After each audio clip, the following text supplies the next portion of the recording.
Continuando con nuestras clases virtuales, esperando que hayan ustedes podido entender las clases de número de masa y número atómico, vamos a continuar con algo que es muy importante dentro de la química y que es la tabla periódica de los elementos químicos. Aquí simplemente estamos visualizando uno de ellos, que es el cobre, ¿no? Con número atómico 29 y una masa de 63,5. Muy bien, ahora vamos a ver cómo fue la historia de la tabla periódica. Muy bien, vamos a ver la historia. Uno de los tantos, porque hay muchos científicos que estudiaron, no solamente son los que están acá, hubo más, pero estos, vamos a decir, son los más importantes que hicieron sus estudios referente a la tabla periódica. El de aquí vamos a ver a Dobereiner. Dice, este científico alcanzó a elaborar un informe que mostraba una relación entre la masa atómica, o sea, lo que pesaba, de ciertos elementos y sus propiedades en el año de 1817. Él destacaba la existencia de similitudes entre los elementos agrupados en tríos, a la cual todos conocieron como las triadas de Dobereiner. Las triadas eran la triada del cloro, del bromo y del yodo. Son ejemplos que se pusieron. Ahora, cada uno de ellos, dice, pone la evidencia que la masa de uno de los tres elementos de la triada es intermedia entre las otras dos. Eso fue lo que encontró de relación Dobereiner. Pero en 1850 pudimos contar con unas 20 triadas para llegar a una primera clasificación coherente, que es la que está acá, ¿no? O sea, entre litio, cloro, ¿no? Ahí tenemos acá litio, las triadas, ¿no? Litio, sodio, potasio. Hay intermedios entre ellas, entre el calcio y el estroncio, también entre el azufre y el selenio, y luego entre el selenio y teluro. Son más, estos son ejemplos. Estos fueron los primeros estudios que pudo encontrar Dobereiner. Luego estuvieron las de Chongrout y Newlands. En 1862, dice, este geólogo francés pone en evidencia una cierta periodicidad entre los elementos de la tabla. En 1864, Chongrout-Toys y Newland Químico anuncian la ley de las octavas. Las propiedades se repiten cada 8 elementos. Por eso esta ley se puede aplicar a los elementos más allá del calcio. Esta clasificación es, por lo tanto, insuficiente, pero la tabla periódica comenzaba a ser diseñada. ¿Qué quiere decir? Que en esta fila que tenemos acá, donde tenemos al helio, al litio, al galio, al boro, al carbono, al nitrógeno y al oxígeno, tenían ciertas similitudes en cuanto a sus números, a sus propiedades. Igual con la otra familia. Y así había 1 octava, 2 octavas, 3 octavas, 4 octavas, 5, 6, 7, pero cada una de ellas tenía 8 elementos químicos. Y por eso se le llamó las octavas de Newland. Vamos a ver lo que dijo Montseley. La ley de Montseley determinó que la ley periódica modificara criterios de ordenación, pasando de haberlo hecho por el número de masa, o sea, el peso del núcleo, al número atómico, que es en realidad el actual, que posteriormente se identificaría con el número de protones. O sea, quiere decir, ¿te acuerdas tú que el número atómico es igual al número de protones, ¿no? Teniendo en cuenta esto, se podía así determinar el número de elementos que aún quedaban por descubrir, aquellos con número atómico 43, 61 hasta el 91. El último de estos, el francio, fue descubierto recién, imagínate, en 1939 por la química francesa Margarita Perey. Y en su nombre, como era francesa, pues le pusieron el francio, ¿no? Francio. Entonces, mira, así comenzaron. Primero fue por el número de masa o peso atómico. Y ya luego dijeron, no podemos ordenarlo así. Tienen ciertas similitudes, pero no es siempre igual. Las comenzaron por el número atómico. Ahora vamos a ver una subsiguiente. Ahora vamos a Mendeleev. Mira, Mendeleev dice, después de varias modificaciones, publicó en el año de 1872 una tabla periódica constituida por 8 columnas, que en realidad son las que actualmente todavía están. el grupo 1, grupo 2, grupo 3, grupo 4, 5, 6, 7 y 8.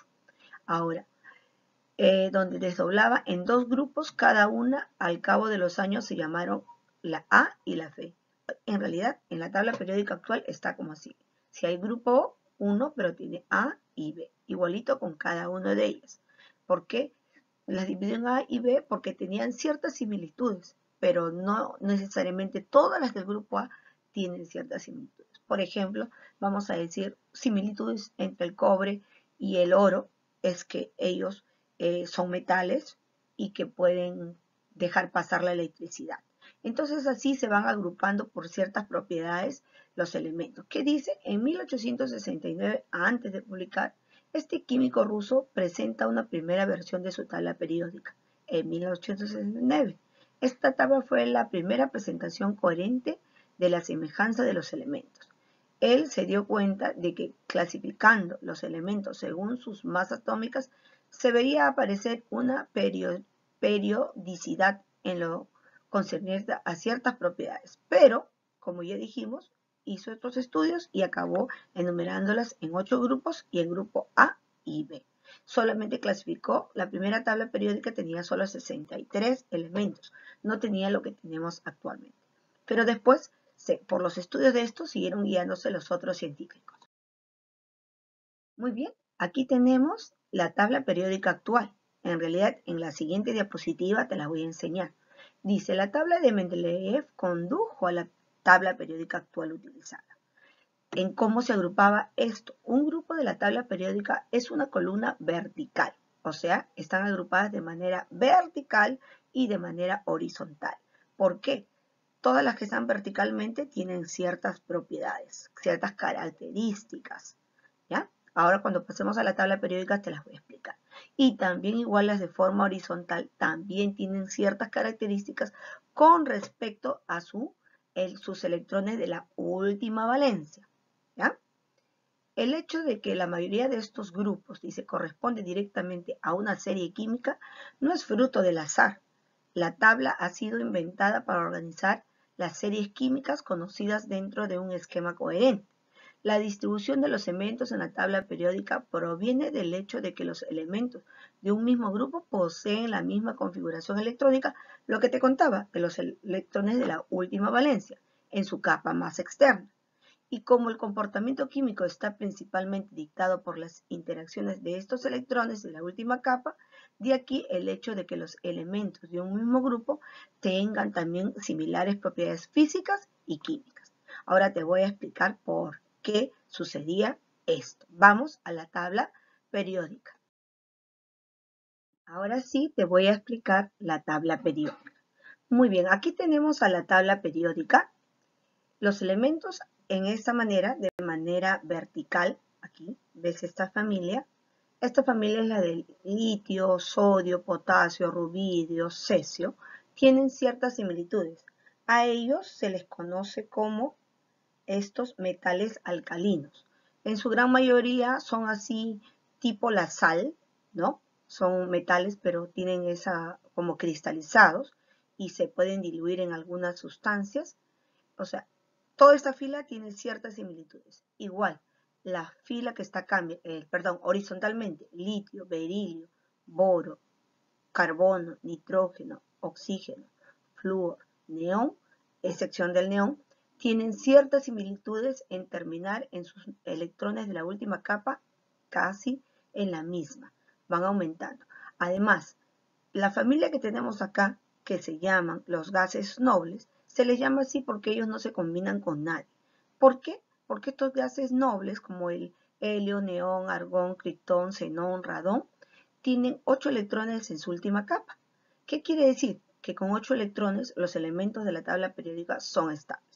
Todos estos, litio, berilio, boro, carbono, nitrógeno, oxígeno, flúor, se quieren parecer al neón con sus 8 electrones en su última capa. Lo mismo sucede con esta.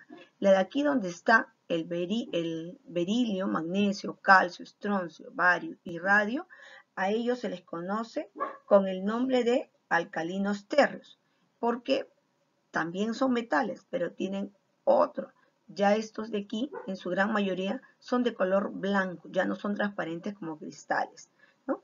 Pero, ¿qué sucede? Todos ahora, esta fila de acá, el sodio, el magnesio, el aluminio, silicio, fósforo, azufre, cloro, se quieren parecer al argón. Ellos se les puso gases nobles porque al tener 8 elementos no tienen que juntarse con nadie, por lo tanto ellos están solitos. En cambio los demás elementos de la tabla periódica sí tienen que juntarse. Te voy a explicar. En este lado, desde el hidrógeno, toda esta zona que está acá, hasta el zinc, cadmio, mercurio, son metales, todos estos son metales. La parte de aquí donde está el boro, toda esta zona, aquí alastato, el teluro, el selenio, el silicio, ellos son los no metales. Acá los metales, los no metales. Y los que están acá pertenecen a este grupito acá, ¿ves? Del 57 al 71, igualito del 89 al 103. Estos son hechos en laboratorio. Los demás normalmente son encontrados. Y bueno, conforme van haciendo los estudios y encontrando más elementos químicos, los van agregando y les van poniendo nombre en la tabla periódica. Es así como se ha reorganizado. Y es lo que yo te enseñé, ¿ves? El símbolo, el número atómico, el nombre, el peso atómico o masa atómica. Entonces, así de esta manera. Muy bien, ahora esto es una breve descripción de la tabla periódica actual, ¿ya? Pero también existe, que te voy a explicar, cómo es en la vida diaria.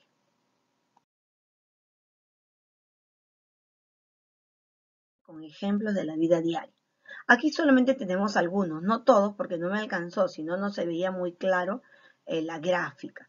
Por ejemplo, ¿dónde encontramos al calcio? Bueno, acá lo han puesto en inglés, pero es calcio. El calcio, por ejemplo, podemos encontrarlos en las conchas, en los huesos también de las personas. ¿Qué más? Está el escandio, en la cual está hecha ciertas partes de las bicicletas. Igual el titanio, que están hechos las aeronaves espaciales, están hechas de titanio. El vanadio en ciertos resortes especiales de ciertas maquinarias. Y así hay ejemplos de muchos más.